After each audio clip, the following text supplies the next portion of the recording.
எல்லாத்துக்கும் வணக்கம். அது நம்ம புதுசாக சொல்கிறது தானே. நம்ம சேனலுக்கு எந்த படத்துறை பற்றி பார்க்க போகிறோம் அப்படின்னு சொல்லி பார்த்தோம்னா, பேச்சு அப்படிங்கிற படத்துறை பற்றி தான் பார்க்க போகிறோம்.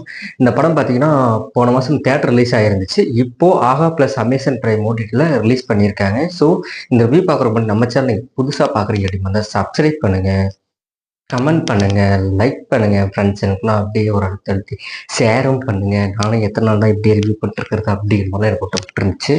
ஸோ பேச்சு அப்படின்னு எடுத்துட்டோம்னா, இந்த படத்தோட டைரக்டர் யார் அப்படின்னு பார்த்தோம்னா ராமச்சந்திரன் அப்படிங்கிறவர் தான் அந்த படத்தை டைரக்ட் பண்ணியிருக்காரு. அதே மாதிரி அதில் யாரெல்லாம் நடிச்சிருக்காங்க அப்படின்னு பார்த்தோம்னா, அதில் பெருசாக அளவில் ஒரு 10 கேரக்டர் கூட இருக்காது, இம்பார்ட்டன்ட் கேரக்டர் அப்படின்னு சொல்கிற அளவுக்கு குறிப்பிட்ட கேரக்டர்ஸ் அந்த படத்தில் நடிச்சே இருக்காங்க. அதே மாதிரி பார்த்தோம்னா, இந்த படத்தில் நடித்தவங்க யார் அப்படின்னு பார்த்தோம்னா, நம்ம பாலசரவணன் மற்றும் காயத்ரி இவங்க கூட ஒரு 5 கேரக்டர்ஸ் மெயின் ரோல் பண்ணியிருக்காங்க. அதே மாதிரி இந்த படத்தோட டியூரேஷன் டைம் அப்படின்னு பார்த்துட்டோம்னா 1 மணி நேரம் 50 நிமிஷம் தான். சின்ன படம் தான். ஒரு படத்தை எவ்வளோ தூரம் எடுக்க முடியுமோ அவ்வளோதான் கரெக்டாக எடுத்திருக்காங்க. அதே மாதிரி இந்த படத்தோட கதை அப்படின்னு எடுத்துக்கோங்க, இது வந்து ஒரு ஹாரர் ஃபிலிம் தான். ஹாரர் ஃபிலிம்னா நம்மளாம் பேயை பார்ப்போம், பிசாசை பார்ப்போம், அங்கங்கே நிகழ்ச்சி இந்த மாதிரிலாம் ஒரு பேய் படம் இல்லாமல், பேயே இல்லாமல் சூனியம் அப்படிங்கிறது ஒரு பேய் படம் எடுத்து எப்படி இருக்கும் அப்படிங்கிற அந்த படத்தோட கதையே. சரி, ஓகே. இந்த படத்தோட கதை அப்படின்னு எடுத்துட்டோம்னா, கிட்டத்தட்ட திருப்பூர்லேருந்து 2 ஜோடி ப்ளஸ் அவர் கூட ஒரு ஃபோட்டோ எடுக்கிறதா ஒரு ஃப்ரெண்டு, இவங்களையெல்லாம் சுற்றி காட்டுற ஒரு கைடாக நம்ம பாலசரவணன் சார் வந்து கொல்லிமலைக்கு இவங்களை கூட்டு போகிற ஒரு கைடா. பட் கூட்டு போகிறப்ப நல்லா ஜாலியாக சுற்றுறாங்க. பட் என்னன்னா இவங்க வந்து யாரும் பார்க்காத இடத்துக்கு போய் அதை நம்ம போஸ்ட் போடணும், நம்ம வந்து அங்கே போன இங்கே போன பில்டப் பண்ணணும் அப்படிங்கிறதுக்காகவே எந்த பர்மிஷன் இல்லாமல் இல்லீகலாக பாலசரவணன் கூட சில இடங்களுக்கு போகணும் அப்படின்னு சொல்லி நினைக்கிறாங்க. அதையே பாலசரவணன் கைடாக அந்த இடத்துக்கு போகணும் அப்படின்னு பார்த்தோம்னா, பாலசரவணன் வந்து கொல்லிமலையை சேர்ந்த ஒருத்தர் தான். அதனால கொல்லிமலையில பின்னாடி எங்கெல்லாம் ரூட் இருக்கு அப்படின்ட்டுலாம் அவருக்கு தான் தெரியும். அதனால அந்த கைடை அவரை கூட்டு போறாங்க. கூட்டு போனதுக்கு அப்புறம் அங்க தடை செய்யப்பட்ட பகுதி அப்படின்னு சொல்லி ஒரு இடம் இருக்குது. அந்த இடத்த இவங்க வந்ததேவே நம்ம எல்லாத்தையுமே போஸ்ட் பண்ணி போடணும் அப்படிங்கிறதுக்காக தான். பட் அந்த இடத்தையுமே இவங்க போறாங்க. அதுக்கப்புறம் அங்க ஒவ்வொருத்தரா இறக்குறாங்க. நம்ம பாலசரவணன் வேணாம் வேணாம்னு சொல்ல சொல்ல இவங்கெல்லாம் திரும்ப திரும்ப அதையே பண்றாங்க. பட் இந்த கடைசியில இந்த படத்துல யாருதான் உயிரோடு இருந்தா, பட் அந்த இடத்துல அப்படி என்ன நடந்துச்சு அப்படிங்கிறது இந்த படத்தோட கதையை பார்க்கும்போது ஓவரால் வந்து இது ஒரு ஹாரர் படம் அப்படின்னு எடுத்துட்டாலுமே கூட, இந்த படத்தோட director plus music director plus photography ஒளிப்பதிவாளர் இவங்களுக்கு எல்லாத்துக்குமே நம்ம வந்து உண்மையாலுமே ஒரு சல்யூட் பண்ணி ஆகணும். நாயெல்லாம் கத்துது பார்த்தீங்களா, ரொம்ப இன்சல்ட்டாக இருக்குங்க. இப்படித்தாங்க ஒரு ரிவ்யூ பண்ணும்போது நாய் கத்தும், ஸோ அதெல்லாம் என்ன சொல்லிட்டுங்க. சரி, ஓகே. எல்லாமே சூப்பருங்க. ஏன்னா படத்துல லொக்கேஷன் வந்து ஒரு காட்டை ஹெலிகாப்டர் ஷாட் வச்சு காட்டணும், எவ்வளோ தூரம் காட்ட முடியும் அது போய் காட்டிட்டு இவங்க காடு ஃபுல்லாக சுற்றுறோம் அப்படின்லாம் இல்லவே இல்லாமல் குறிப்பிட்ட நம்ம கதைக்கு எந்த லொக்கேஷன் தேவையோ அந்த லொக்கேஷனில் மட்டுமே அவங்க படம் பண்ணியிருப்பாங்க. அது நீங்கள் படத்தில் பார்த்தீங்கன்னா தெரியும். அதுவும் டெகில் சீன்ஸ் ஆகட்டும், அந்த பேச்சிங்கிற ஒரு கேரக்டர் எப்படி வந்தது அப்படிங்கிறத தாண்டி நிறைய படத்தில் நம்ம பேய் பூதம் அப்படின்லாம் சொல்லி நிறைய கேரக்டர் சொல்ல வச்சு இருப்போம்.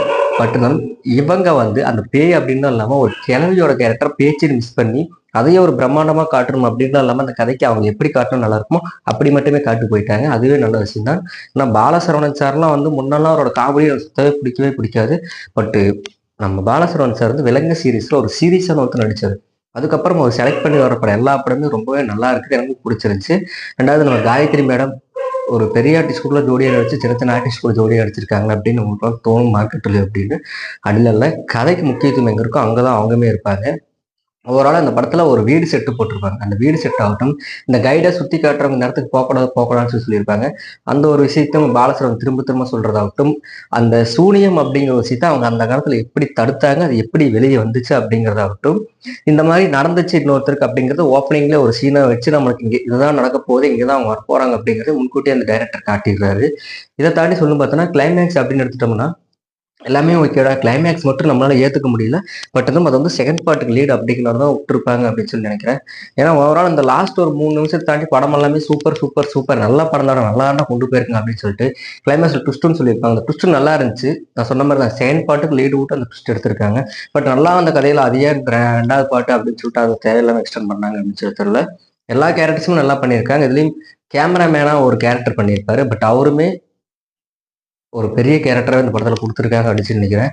ஏன்னா அவர்லாம் பார்க்கும்போது கிட்டத்தட்ட ஒரு கண்ணாடி போட்டவன். இப்போ நான் கண்ணாடி போட்டுட்டு இருக்கேன். பட் இந்த வீடியோவில் நான் போடல. பட் நீங்கள் போடணும் அப்படின்னு நினச்சா கூட போடுறேன்.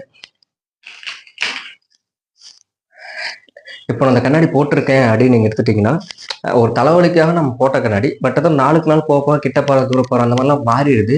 அப்படி மாறுறப்போ திடீர்னு இந்த கண்ணாடியெல்லாம் நான் கழட்டிட்டேன்னா, இங்கிருந்து ஒரு 20 அடிக்கு மேல என்ன எழுதியிருக்கு அப்படிங்கிறது எழுதியிருக்க தெரியும். பட் அது அவ்வளோ கிளியரா தெரியாது. அதே மாரி தான் அந்த ஒரு கேரக்டருமே கேமராமேனாவும் இருந்து, கண்ணாடி கழட்டிட்டு அவருக்கு எந்த அளவுக்கு அந்த பவர் தெரியுது அப்படிங்கிறத காட்டியும், ஏன் இதெல்லாம் காட்டுறாங்க அப்படின்னு யோசிச்சுட்டு இருக்கும்போது, அதுக்கு ஒரு சீன் உள்ள வச்சிருப்பாங்க. அந்த சீன்லாம் பார்க்கும்போது, எனக்கு எல்லாருமே சூப்பரா நடிச்சிருக்காங்க. ஒரு நல்ல படம் தான். பட் ஏன்னா பெருசா எந்த ஒரு லெவல்லயும் பேசப்படல. ஏன்னா ஃபர்ஸ்ட் 6 மாசம் தமிழ் சினிமா வந்து காணாம போயிருச்சு. மகாராஜா படத்துக்கு முன்னாடி சுடுகாட்டுல போனா எரிஞ்சிட்டு இருக்கும்போது தண்ணி வந்து எப்படி இருக்கும்? அந்த மாரி தான் வந்து தமிழ் சினிமா வந்து ஃபர்ஸ்ட் ஒரு 6 மாசம் போயிட்டு இருந்துச்சு. பட் இப்ப இந்த லாஸ்ட் ஒரு 6 மாசம் நல்ல படங்கள் நெறையா வருது. அதுவும் பெருசா நீங்க சொல்ற அளவுக்குலாம் இல்ல. கைவிட்டன்ற அளவுக்கு தான் படம் வந்துச்சு. கைவிட்டனவுக்காவது ஒரு நல்ல படங்கள் வருது அப்படின்னு சொல்லி சந்தோஷம் தான். பட் டைம் இருந்துச்சுன்னா பாருங்க. இந்த படம் Aha OTT plus Amazon Prime release ஆயிருக்கு. டீம் நடிச்ச எல்லாத்துக்குமே டைரக்டர்ஸா இருக்கும் எல்லாத்துக்குமே மனமார்ந்த வாழ்த்துக்கள். ஒரு நல்ல படம். பட் நான் தியேட்டர்ல பார்க்கலன்னு சொல்லி ரொம்பவே வருத்தப்பட்டேன். மீண்டும் அடுத்த வீடியோவில் சந்திக்கும் வரை அனைவருக்கும் நன்றி.